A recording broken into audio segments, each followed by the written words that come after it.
We want to thank Dr. Bell and Welsher for hosting this. It's great seeing family here and friends here. Mom and Dad got me this stole, so I'm wearing it in remembrance of her today. Mom's family grew up in Chicago. They moved to Edgewater, Colorado, near Sloan's Lake. I hear some of her classmates are here, so it's great seeing you. And Mom's parents took care of her and loved her. Since she didn't have any natural brothers or sisters, she became close to Charles, who's here with us, and thank you, Bobby, her stepsister, for coming out, and Harold. We'll joke more about the mics later. You got some stories for me? Got it. Thanks. So, Mom was a cheerleader. She earned a scholarship at the University of Denver due to her good grades, but she never used it. Instead, she became a legal secretary for the Colorado Railroad so she could go back to Chicago and visit her natural father, James, and get to know him. She was the secretary for the vice president of the Colorado Women's College, the University of Denver, so she was very successful.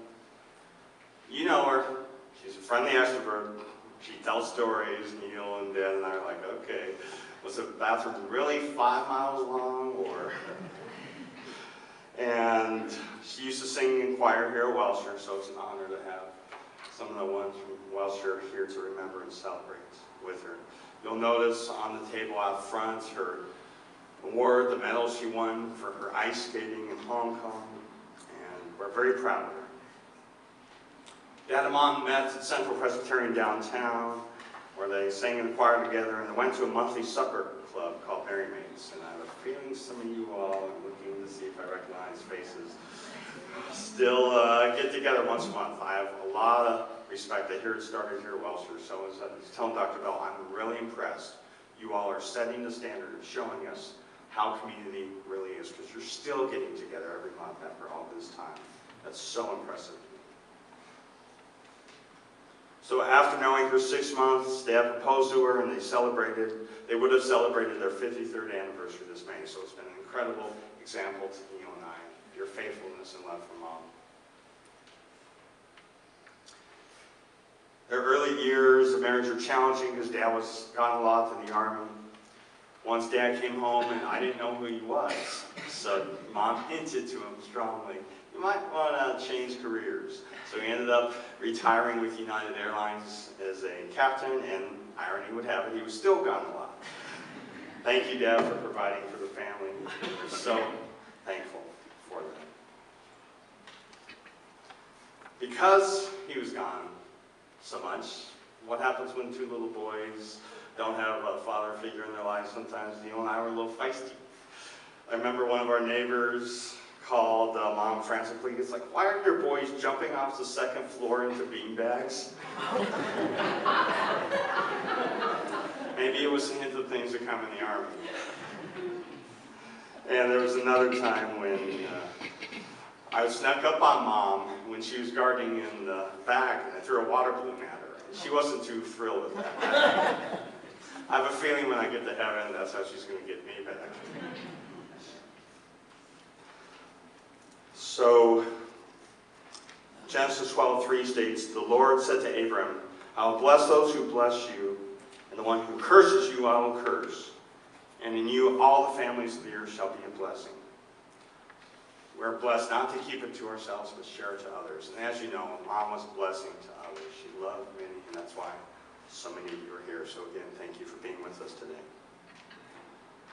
After I was in West Africa with Youth with a Mission and started seminary, she experienced Guillain-Barré syndrome, so half her body was paralyzed. Thank God, with plasma transfusion, she was more or less back to normal, except she couldn't wiggle her toes anymore. She survived me being in Operation Iraqi Freedom 1 in Kuwait for a year when Saddam was shooting scuds at us. I remember calling her from Abu Ghraib, Iraq, on a holiday, again when we were mortared weekly.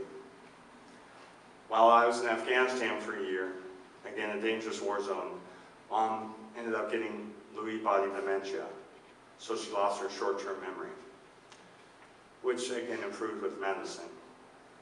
But then later on she had to go on oxygen 24 hours a day. Her doctors told Dad that she couldn't drive anymore, so again, once again, Dad was a loving husband, taking her wherever she wanted to go, whether it's Modern Millie, if you could get her hair done. I know some of you all are around supporting her, so thank you. Mom survived me being a federal prison chaplain for 2.5 years. You'll see an award out there I have for her being a military parent. She survived Neil being a rock star.